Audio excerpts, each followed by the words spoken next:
2021년 11월 19일 서울의 한 오피스텔에서 데이트 폭력을 당해 경찰의 신변 보호를 받던 30대 김 여성이 전 남자친구가 휘두른 흉기에 찔려 숨지는 안타까운 사건이 일어났습니다. 그날 그 현장에 있었던 유일한 목격자, 최초 신고자는 피해자 김 여성의 이웃 주민이었는데요. 이 목격자분은 오피스텔 현관 자동문을 열고 들어오려고 하는데 앞에 누가 쓰러져 있는 거예요. 피도 굉장히 많이 흘러나와 있었고 의식은 없는 듯 보였는데 약간의 움직임은 있었습니다. 생명의 끈을 겨우 붙잡고 있었던 피해자. 사건 현장은 참혹했습니다. 이 목격자분은 처음에 강도가 들어서 피해를 입은 여성인 줄 아셨대요. 그래서 바로 경찰에 신고를 해주신 거예요. 이런 목격자의 신고 후 12분 정도가 지났을 때 경찰이 현장에 도착했습니다. 하지만 이미 피해자 김 여성은 사망한 상태. 그녀를 죽음으로 내몬 가해자는 누구였던 걸까요? 가해자는 휴대폰도 꺼놓고 서울을 벗어나 지방으로 도주해 한 모텔에 숨어 있었습니다. 사람을 죽여놓고 옆에 이 CCTV를 보시면 굉장히 좀 여유로워 보이지 않나요? 천천히 걸으면서. 가해자의 위치를 파악한 경찰은 바로 이 모텔에 습격, 가해자를 체포하게 됩니다. 그는 서울 중구 스토킹 살인사건의 범인 35살의 김병찬입니다. 이 김병찬은 사건 전날 마트에 들려서 칼과 범행도구를 미리 준비했고요. 그리고 사건 당일 피해자의 집 오피스텔 지하 3층에서 피해자 김 여성의 차가 있는지 없는지 확인했습니다. 집에 있나? 없나? 그런데 차가 없네? 아직 집에 안 왔구나. 그래서 집 현관 복도에서 기다린 거예요. 김 여성이 나타날 때까지. 아무것도 모르고 김 여성은 집으로 들어가기 위해 현관 복도로 걸어 들어왔고 김 여성이 나타나자 바로 흉기로 찔러 도주했습니다. 그러니까 철저한 계획적인 살인이었다라는 거죠. 김 여성은 1년 전 김병찬과 사귀다가 헤어졌는데 딱 그 헤어진 순간부터 미친 듯이 전화하고 욕하고 죽이겠다고 협박하고 사건이 일어난 서울이 아닌 다른 지역에서부터 스토킹이 시작이 됐었다고 합니다. 1년 전부터 이런 지옥 같은 시간을 견뎌온 건데 그럼에도 이 김 여성은 이 같은 상황에 대해 가족들에게 알리지 않았습니다. 왜겠습니까? 내가 말해봤자 가족들이 걱정받게 더하겠나. 가족들 걱정시키기 싫다 해서 혼자 끙끙 앓았던 거예요. 실제로 김병찬은요, 수시로 이 김 여성의 집을 찾아와가지고 김 여성의 목을 조르기도 하고 칼을 들고 협박까지 하면서 폭력을 상습적으로 휘둘렀었대요. 그러니 집에 오고 싶었겠습니까? 퇴근하고 집에 딱 갔는데 또 이놈이 기다리고 있으면 어떡해요. 얼마나 무서웠겠습니까? 그러다 보니 이 김 여성 자기 집에도 못 들어가고 친구 집에서 머물기까지 했었다고 해요. 김 여성은 2021년 6월 26일부터 총 5차례에 걸쳐 스토킹 피해를 입었다고 경찰에 신고를 했습니다. 도와달라고 5번이나. 그리고 2021년 11월 7일에 또 이 김 여성이 스토킹을 당했다고 또 경찰에 신고를 하면서 이때 경찰은 김병찬에게 100m 이내 접근 금지, 정보통신을 이용한 접근 금지, 그리고 김 여성에게 스마트워치를 주게 됩니다. 그러니까 계속적으로 신고가 들어오니까 경찰이 너 이 여성 가까이 오지 마, 그리고 이 여자한테 전화하지 마, 뭐 이런 식으로 이제 조치를 내리고 이 김 여성한테도 위험하면 이거 누르세요 하면서 스마트워치를 준 거예요. 여기서 스마트워치는 뭔가 스토커가 내 앞에 있다거나 위험 상황이 왔을 때 이 스마트워치를 피해자가 딱 누르면 경찰이 바로 그 위치를 추적해서 현장으로 출동하게 되는 그런 시스템이에요. 사건이 일어났던 그날 김 여성은 김병찬이 무서워서 이사를 가려고 계획 중이었고 그동안 친구 집에서 지내고 있었습니다. 그런데 11월 19일에 자기 집에서 뭐 좀 가지고 오려고 잠깐 들렸던 거예요. 그런데 그 잠깐 들렸던 그날 그 순간 흉기를 든 김병찬과 마주친 겁니다. 마주칠 수밖에 없죠. 김병찬이 아예 김여성 집 앞에서 대기 타고 있었으니까. 그날 김여성은 스마트워치를 팔에 차고 있었어요. 흉기를 들고 위협하는 김병찬을 앞에 두고 너무 놀란 김여성은 11시 29분경 경찰이 줬었던 스마트워치로 구조 요청을 했습니다. 도와달라고. 1분 1초가 급박한 상황. 그런데 이 경찰, 사건이 일어난 오피스텔이 아닌 이상한 엉뚱한 곳으로 출동을 했습니다. 사건 현장에서 무려 500m나 떨어진 곳으로 출동을 한 거예요. 왜 거기로 가? 거기서 스마트워치를 누른 게 아닌데 이상한 데서 피해자를 찾고 있었으니 거기 있었겠습니까? 당연히 경찰은 피해자를 찾지 못했고 3분이 지난 11시 32분경 이 김여성은 다시 2차 신고를 하게 됩니다. 경찰 뭐 하는 거야? 나 도와달라고. 왜 안 와? 얼른 와줘. 다급하게 도와달라 다시 요청한 거예요. 2차 신고 후 1분이 지나서 다시 3차 신고가 들어옵니다. 그러니까 다급한 상황, 정말 위급한 상황이었던 거예요. 그러니까 이 피해자 김여성이 스마트워치를 막 누른 겁니다. 얼른 와, 얼른 제발. 이게 끝이냐? 이 피해 여성은요 11시 37분 4차 네 번째로 또다시 스마트워치를 눌렀습니다. 최초 신고 후 7분이나 지난 상태였어요. 그럼 이때라도 경찰이 왔을까요? 아니요. 경찰은요 11시 41분에 도착했습니다. 최초 신고 12분 후에 도착했어요. 맨 처음 생명의 위협을 느껴서 살려달라고 제발 살려주세요. 도와주세요. 그렇게 스마트워치를 눌렀는데 무려 12분이나 지나서 혹시나 12분이라고 하면 뭐 고작 10분이네 라고 생각하실 수 있는데 우리 횡단보도에 딱 서가지고 신호 기다리려고 하면 그 1, 2분 기다리는 것도 애가 타잖아요. 아, 왜 이렇게 안 바뀌어? 막 그러면서 애가 타게 되잖아요. 오늘 이 상황은요 횡단보도가 아닌 내 생명이 왔다 갔다 하는 상황이에요. 12분이 12년, 120년 같았을 거라는 거죠. 이 김여성은 경찰의 신변 보호를 받지 못했습니다. 그런데 여기서 더 화가 나는 건 사건 현장인 피해자 김여성의 거주지와 이 경찰서의 거리는요 약 400m로 차로 가면 1분도 안 걸리는 거리였습니다. 신호를 다 지키면서 걸어서 가도 3분 이내로 도착하는 엄청 가까운 거리였어요. 그런데 그 가까운 거리를 1분도 안 걸리는 거리를 최초 신고 후 12분이나 지나서 도착한 거예요. 만약 피해자 김여성이 맨 처음 스마트워치로 도와달라 요청했을 때 그때 경찰이 바로 현장으로 달려와 줬다면 상황은 달라졌을 수도 있지 않을까요? 이 같은 답답한 결과와 상황에 피해 김여성의 유족분들은 국민청원까지 올리셨습니다. 계획적이고 잔인한 스토킹 살인범에게 살해당한 고인과 유족의 억울함을 호소합니다. 피해자가 오랜 기간 스토킹에 괴로워했고 누구보다 스마트워치를 믿었다는 거예요.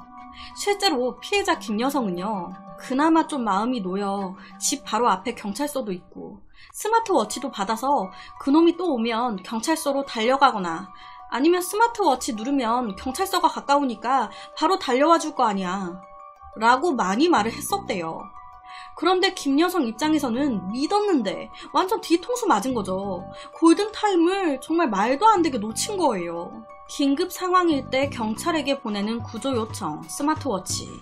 그런데 피해자의 위치 확인이 정확히 안 돼서 엉뚱한 곳으로 출동했다는 게 좀 이해가 안 되기도 합니다. 우리 핸드폰, 그 지도 어플이나 내비게이션만 봐도 엄청 간혹 잘 안 잡힐 때도 있긴 하지만 거의 되게 잘 잡히잖아요.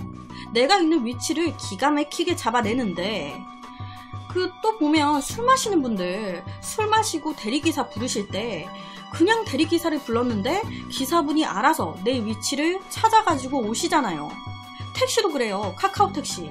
택시를 딱 잡으면 이 택시가 어플에서 어디쯤에 있는지 어디쯤 오고 있는지 이런 게 다 보이잖아요. 그것만 봐도 지도, GPS 기능이 막말로 전혀 후지지 않단 말이에요. 되게 좋아요. 그런데 문제는 스마트워치는 왜 이러냐는 거야. 스마트워치에 이런 사건이 처음이 아닙니다. 4년 전인 2017년 부산에서도 50대의 한 여성이 전 남자친구에게 스토킹을 당하신 거예요. 매일 집에 찾아와서 때리고 욕하고, 그래서 경찰에 몇 번 신고를 한 후에 경찰에게 신변 보호를 요청하고 이제 스마트워치를 받으신 거예요. 위험한 상황이 생기면 누르라고. 그런데 딱 사건 당일 또 이 스토킹 남성이 이 여성이 하고 있었던 가게로 찾아왔고 또 난동을 부리기 시작한 거예요. 그러니까 이때 위협을 느낀 이 피해자 여성이 스마트워치를 누르신 거예요. 도와달라고. 이때요, 이 여성 가게의 주방 쪽에 도주로가 따로 있었어요. 그러니까 이 여성 도망갈 수 있었습니다. 그런데 이 피해 여성은 스마트워치가 있으니까 경찰이 올 때까지 어떻게든 이 스토킹을 살살 굴려가면서 무려 6분이라는 시간을 끄신 거예요. 경찰을 기다린 겁니다. 그런데 경찰이 안 와. 이 스토킹의 난동은 점점 심해지는데 왜 안 와? 결국 경찰은 오지 않았고 그 주점 안에서 이 스토킹은 칼을 들고 설치기 시작했습니다. 그리고 결국 이 피해 여성, 이 남성이 휘두른 칼에 맞고 사망하셨어요. 이때 경찰이 스마트워치 구조 요청을 받고 바로 현장에 와줬더라면 결과는 달라질 수도 있지 않았을까요? 경찰이 이 피해자들에게 스마트워치를 나눠줄 때 이런 말을 했다고 합니다. 그 스마트워치를 누르면 순찰을 대부분 빨리 가기 때문에 3분 이내로 우리 경찰이 현장으로 출동할 거예요. 하지만 사건 현장이 경찰서와 약간 멀리 있거나 혹은 교통 체중이 생기면 한 5분에서 8분 정도까지 지체가 될 수도 있습니다. 그런데 거의 대부분 그거 누르면 3분 안에 우리가 갈 거예요. 라고. 맨 처음에 말씀드렸던 서울 오피스텔 살인사건이 발생했을 때 경찰은 피해자가 스마트워치를 누른 후 12분이 지나서 현장에 도착했고요. 두 번째 말씀드렸던 부산 살인사건은 피해자가 스마트워치를 누른 후에 11분이 지나서 도착했습니다. 무슨 3분 이내로 도착하고 무슨 늦어도 8분 이내로 도착해. 12분이랑 11분에 도착했는데 다 10분이 넘어서 도착했고 그래서 피해자들이 목숨을 잃었어요. 이 부산 사건 같은 경우도 이렇게 도착 시간이 늦어진 데는 피해자가 자기 가게에서 스마트워치를 눌렀는데 경찰이 이 피해자의 집으로 간 거예요. 왜 집으로 가? 엉뚱한 곳으로 출동을 했던 겁니다. 집에 있겠습니까? 가게에서 눌렀는데? 허탕치고 뒤늦게 가게로 달려갔는데 이미 그때는 늦은 상황이었던 거예요. 아니, 스마트워치를요, 우리 세금으로 하는 거예요. 나름 국가 예산으로 국민 세금으로 운영하는데 지금 피해자 사람들은 계속 죽어나가고 국민들을 못 지켜주고 있는 거잖아요. 4년 전에 발생한 부산 스토킹 살인사건, 그리고 4년 후에 발생한 서울 오피스텔 스토킹 살인사건, 이 두 사건은 너무나도 닮아 있습니다. 여전히 피해자 보호는 아무것도 달라진 게 없어요. 피해자들은 본인들이 할 수 있는 최선을 다했습니다. 신고도 했고 스마트워치도 받았고 위급한 상황일 때 그걸로 요청도 신속하게 했습니다. 그런데 도대체 그 스마트워치라는 게 피해자가 누르면 진짜 1, 2분 내로 피해자가 힘들게 약간이라도 버티고 있는 그때 구하려는 의도 아닙니까? 경찰은 이런 상황에 대해서 전파로 위치를 확인하고 하다 보니 기계라는 게 핸드폰도 그렇고 항상 100%는 없지 않습니까? 라고 말을 했습니다. 기계가 하다 보니 약간 오류가 날 때가 있다 라는 거죠. 그런데 그 오류로 사람이 죽었잖아요. GPS는 50m 범위 내에서 85%를 잡아낸대요. 와이파이 같은 경우는 위치를 20m 범위 내에서 92% 정도를 정확하게 잡아낸다고 합니다. 그러니까 비교적 오차 범위가 적은 이 두 가지 방법과는 달리 그럼 나머지 8% 정도는 기지국 정보만 있을 경우 사실상 출동이 어렵다는 거예요. 8% 정도는 위치를 못 잡아낸다. 스마트워치 받아서 아무리 눌러도 우리가 재빨리 못 찾아간다 라는 거죠. 그럼 그 8%에 해당하는 사람들은 그냥 죽어야 된다는 거야 뭐야? 이것도 얼른 대책을 세워야 될 것 같은데 솔직히요, 우리 핸드폰만 봐도 매년 업그레이드된 새 핸드폰들이 나옵니다. 카메라도 나날이 좋아져서 나오고 와이파이, 인터넷 등등 여러가지 기술이 좋아져서 나와요. 그런데 앞서 말씀드렸던 2017년 부산 사건, 그리고 2021년 서울 사건, 4년이라는 시간이 흘렀습니다. 새 핸드폰이 나와도 여러 차례 나왔을 시간이에요. 핸드폰은 미친듯이 업그레이드 돼서 나오는데 그 4년 동안 스마트워치에 관한, 보호자 보호에 관한 관련 기술이 발전하기에 충분한 시간이지 않나 라는 생각도 듭니다. 이렇게 똑같은 재반복으로 안타까운 목숨을 잃어야 했나? 보통 우리가 스마트워치라고 하면 핸드폰과 연동해서 쓰는 걸 많이 생각하시는데, 지금 경찰청에서 운영하는 스마트워치는 신변 보호용으로 좀 기능에 한계가 있다고 해요. 그렇다 보니 한계가 있다는 이 스마트워치가 정말 신변 보호용인 게 맞을까? 스마트워치가 피해자들의 목숨과도 같은 거잖아요. 그러니까 이 피해자가 안심할 수 있도록 개선돼야 되지 않을까? 아까처럼 뭐 기계니까 100%는 없다 하지만 목숨이 달려있잖아요. 100% 가까이 되도록 어떻게 8%를 줄이도록 노력해야 되지 않을까? 우선 뭐 결정이 난 건 2022년부터는 이제 오차를 줄이기 위해서 기지국, 와이파이, GPS 이런 정보를 동시에 받는 걸로 결정을 했다고 하는데, 그리고 솔직히 이전까지는 내가 저 사람을 스토킹해서 신고받아도 경범죄 처벌법상 보통 8만원 벌금만 내면 그냥 풀려났어요. 8만원. 그런데 2021년 10월 21일부터 스토킹 범죄 처벌법이 생겼습니다. 그래서 이 8만원만 내면 풀려났었던 이전과 달리 스토킹을 한다? 그러면 3년 이하의 징역이나 3천만원 이하의 벌금. 근데 무기를 들고 스토킹을 했다. 무기를 들고 피해자를 위협했다. 그러면 5년 이하의 징역이나 5천만원 이하의 벌금을 문다고 합니다. 실제로 이 스토킹 범죄 처벌법이 10월 21일부터 시행되고 나서요, 스토킹 범죄 신고 접수가 엄청 급등했대요. 2020년 1년 365일 동안 신고된 것보다 이 스토킹 법이 시행되고 약 47일 동안 접수된 신고가 훨씬 많다고 합니다. 47일이 365일을 이겼어. 이게 무슨 말이냐? 그동안 이 피해자분들이 참으신 거예요.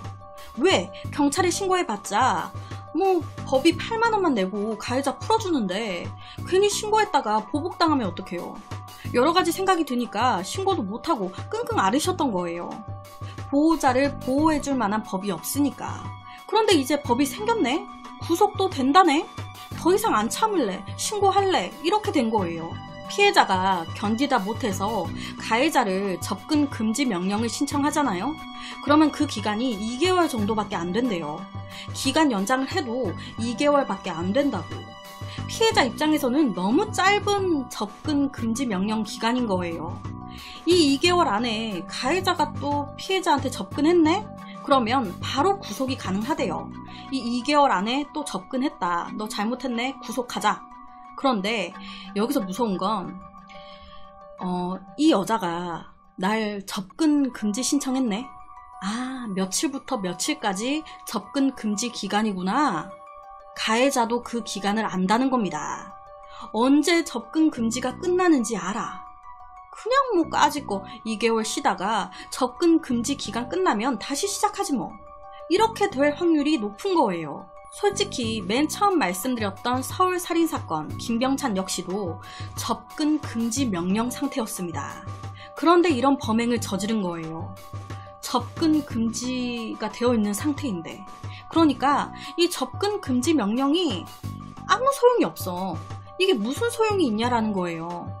이 스토킹 처벌법이 무슨 소용이 있어. 피해자가 죽었는데. 스토킹 가해자가 이 법을 완전히 무시하는데. 김병찬은 통신금지 조치에도 불구하고 매일같이 피해자 김여성에게 전화를 했고요. 경찰이 피해자와 분리 조치한 이후에도 피해자 김여성의 차에서 잠을 자기까지 했습니다. 경찰이 분리 조치를 해놔도 전혀 달라지는 게 없는 거예요. 법? 안 무서워. 영국은요, 접근 금지 명령을 위반했을 때 최장 5년형까지 선고가 된다고 해요. 미국의 뉴욕주는 범인이 흉기를 소지한 채 피해자에게 다가왔다던가 접근 금지 명령을 위반했을 때 최대 7년형까지 선고가 된다고 합니다.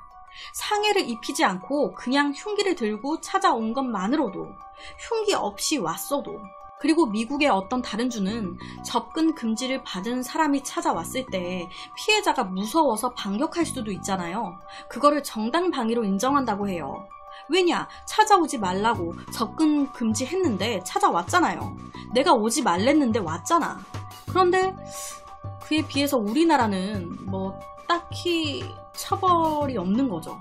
김여인은 김병찬에게 스토킹을 당하면서 무려 2020년 12월부터 2021년 11월 19일까지 5번이나 신고를 했습니다.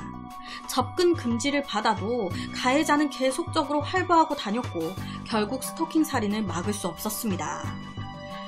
이거는 그냥 제 생각인데 이 피해자들이 반대로 가해자들의 위치를 파악할 수 있게 되면 좀 더 낫지 않을까. 솔직히 지금은 피해자분들이 어디 집 앞에 슈퍼를 가려고 해도 얼마나 무서워요. 나를 어딘가에서 쳐다보고 기다리고 있을까봐. 그러니까 무서워서 집 앞에도 못 나가고 정말 피해자는 모든 걸 잃는 거예요. 그런데 반대로 가해자의 위치를 피해자가 알 수 있게 되면 적어도 나 오늘 외출할 일이 있는데 이놈이 여기 있구나. 좀 안심하고 얼른 나갔다 올 수 있겠다. 혹은 이놈이 지금 집 앞에 있네. 안 나가야겠다. 뭔가 조금 더 피해를 줄일 수도 있지 않을까요? 하지만 또 이렇게 하기에는 스토킹을 안 당하고 있는데 또 이런 걸 악용하는 사람들이 생겨서 위치 파악하고 막 좀 그런 안 좋은 부작용이 또 생기지 않을까라는 생각이 들기도 하는데 개인적으로는 그게 이제 지금보다는 더 낫지 않을까라는 생각이 듭니다. 그래서 오늘은 현재까지도 심각하게 논란이 되고 있는 피해자가 스스로 지켜야 하는 스토킹 범죄가 아닌 시대가 변하고 세상이 바뀐 만큼 피해자를 지켜줄 수 있는, 가해자를 멈춰줄 수 있는 새로운 법이라든지 여러 가지로 좀 개선되길 바라면서 서울과 부산에서 벌어진 스토킹 살인 사건에 대한 이야기를 가지고 왔습니다.